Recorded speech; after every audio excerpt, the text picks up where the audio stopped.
Fala, guerreiros! Na aula de hoje falaremos sobre a Idade Média. A Idade Média foi um grande período da história da humanidade que é dividida em Alta Idade Média, que vai do século V até o século X depois de Cristo, e Baixa Idade Média, que vai do século X até o século XV. Portanto, aí são 1000 anos de história da Idade Média. É um período bastante conturbado. Muita gente acha, inclusive, que a Idade Média foi um período de trevas, onde a tecnologia e a ciência não conseguia se desenvolver, apenas a questão religiosa, e tem até a palavra medieval como um adjetivo para algo ruim. Já outras pessoas tentam desmistificar essa ideia da Idade Média como trevas e colocam a Idade Média como um processo histórico mais lento, mas que teve sim aí grandes invenções. Sobre a Idade Média, uma das palavras que vai se destacar é a palavra bárbaro. Os bárbaros, que hoje são,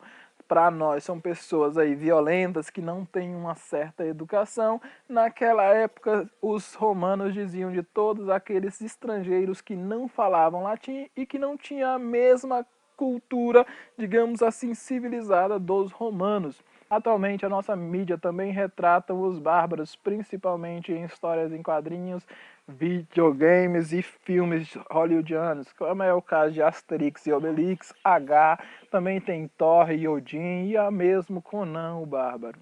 Embora o Império Romano tenha conquistado toda a Europa, parte da África e da Ásia, o Império Romano tinha que conviver com os bárbaros. Os bárbaros estavam por toda parte. Por exemplo, em Portugal nós tínhamos os suevos, na Espanha os visigotos, na França os francos, no Reino Unido, onde hoje é a Inglaterra, tinham os anglos, no norte da Itália tinham os lombardos, próximo aos lombardos tinham os burgúnios, lá acima tínhamos os saxões, tínhamos no norte da África também os chamados vândalos. Ao leste nós tínhamos os ostrogodos, os lombardos, na Rússia os eslavos, onde hoje a Alemanha tinha os germanos e os mais conhecidos bárbaros, que são os vikings, ficavam aí nos países nórdicos, nos países gelados. A Idade Média começa com a destruição de Roma por um bárbaro chamado Odoaco. Odoaco invade a cidade de Roma, destrói a cidade, destitui o imperador Rômulo Augusto no ano de 476 d.C. A invasão de Odoaco acaba que as principais instituições romanas são destruídas, criando uma certa anarquia e um certo conflito por todo o império. E é a partir daí que começa o que nós chamamos de feudalismo. Para você entender o que é o feudalismo, eu vou fazer uma pequena analogia com a vida atual. Imaginemos, somente imaginemos que atualmente, com essa crise aí, com essa pandemia do coronavírus, ou essa pandemia se estenda e aumente cada vez mais, fazendo com que a economia mundial seja totalmente destruída, a globalização acabe se perdendo e as principais instituições, os principais governos, congressos, as principais instituições sejam destruídas, que as principais instituições caiam. Isso vai fazer com que muita gente que se sustentava através do Estado fique sem uma remuneração, fique sem um salário. É o meu caso, por exemplo, eu, funcionário público, dependo do Estado para sobreviver. Se não existe Estado, eu vou ter que achar outra fonte de renda. Imaginemos que isso aconteça no nosso mundo. Minha solução, então, seria pegar a minha família, sair do Distrito Federal e ir para o interior do Piauí, onde parentes meus têm uma grande zona rural. Nessa zona rural, eu ali pediria uma pequena faixa de terra onde eu pudesse plantar uma agricultura de subsistência que pudesse sustentar a minha família. Com certeza o meu parente daria um pedaço de terra para mim, mas exigiria algumas trocas, por exemplo, parte da minha produção. Então foi isso mais ou menos que aconteceu lá em Roma com a destruição das principais instituições romanas. Começou o que nós chamamos de relação de vassalagem. O sucerano, que é o dono da terra, acaba entrando em um acordo com o vassalo, que é a pessoa que recebe a terra.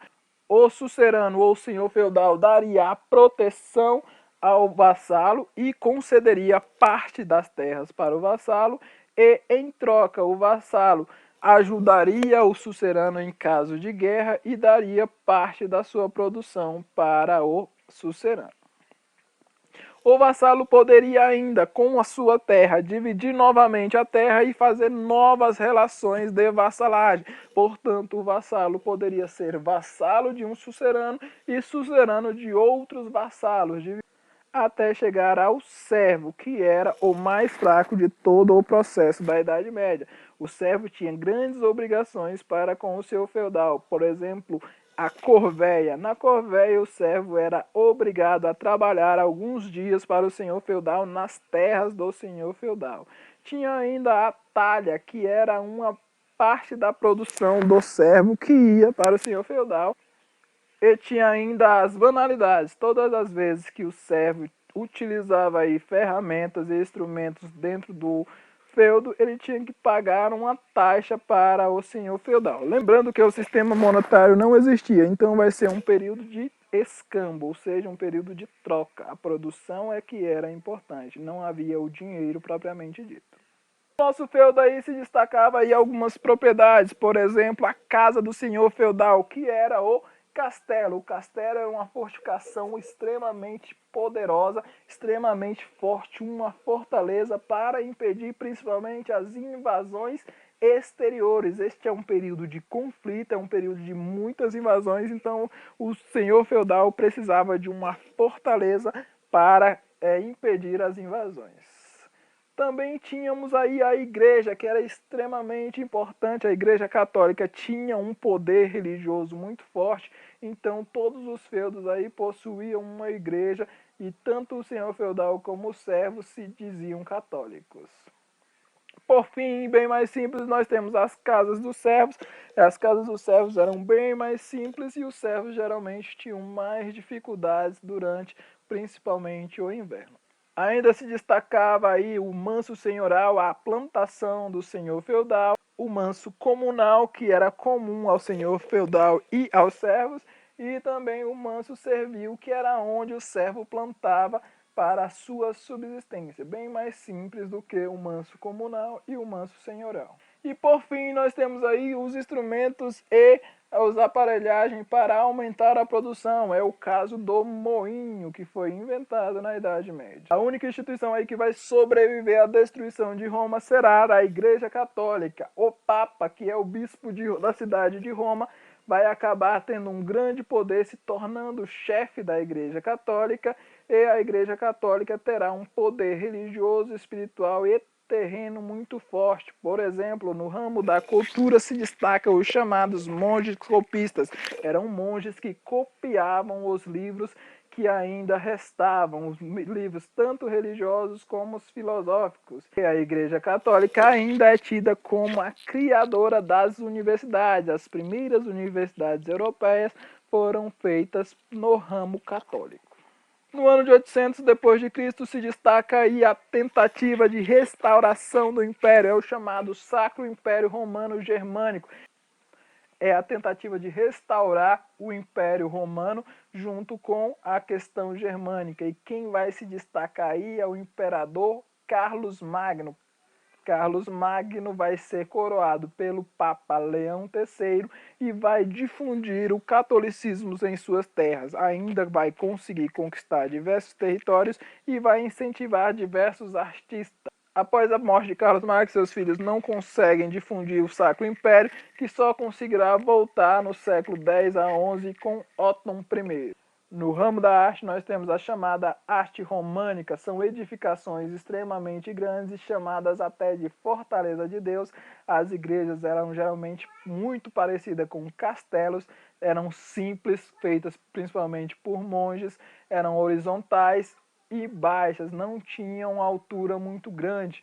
Essa era a característica principal da arte românica na Alta Idade Média. Na próxima aula falaremos sobre a Baixa Idade Média. Valeu!